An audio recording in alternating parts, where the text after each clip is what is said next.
Although the Aryan inhabitants of northern Europe are supposed by some authorities to have come originally from the plateau of Iran in the heart of Asia,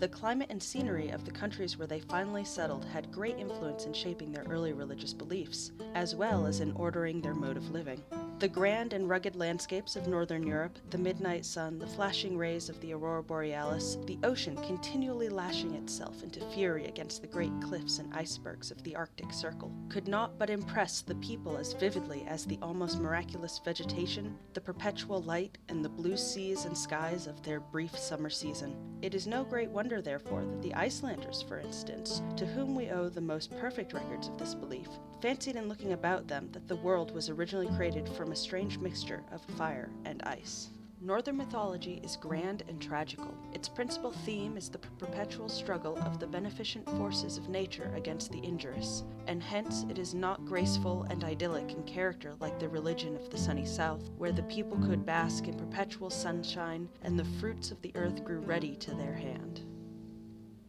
It was very natural that the dangers incurred in hunting and fishing under these inclement skies, and the suffering entailed by the long cold winters when the sun never shines, made our ancestors contemplate cold and ice as malevolent spirits, and it was with equal reason that they invoked with special fervor the beneficent influences of heat and light. When questioned concerning the creation of the world, the northern skalds or poets, whose songs are preserved in the Eddas and Sagas, declared that in the beginning, when there was yet no earth, no sea, no air, when darkness rested over all, there existed a powerful being called Allfather, whom they dimly conceived as uncreated as well as unseen,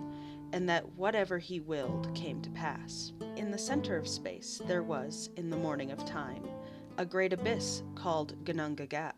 the cleft of clefts, the yawning gulf, whose depths no eye could fathom, as it was enveloped in perpetual twilight. North of this abode was a space or world known as Nifl-heim,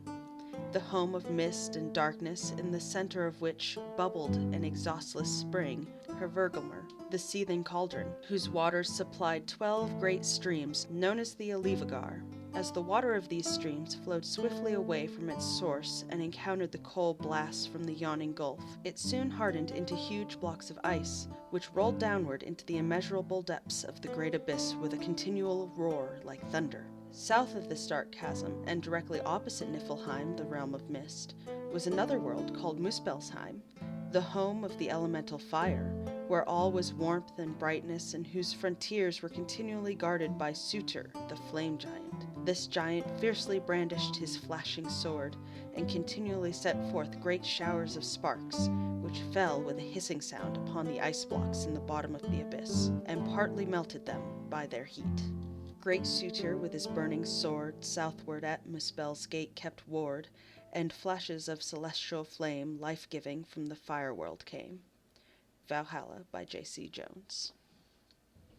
So that was Myths of Creation, the first section of Chapter 1 of Myths of the Norsemen by Helene A. Guerber, the beginning. I will be working my way through this book section by section, and if there are any other public domain books you would like for me to read, please leave a comment below. Thank you for listening, and have a lovely evening.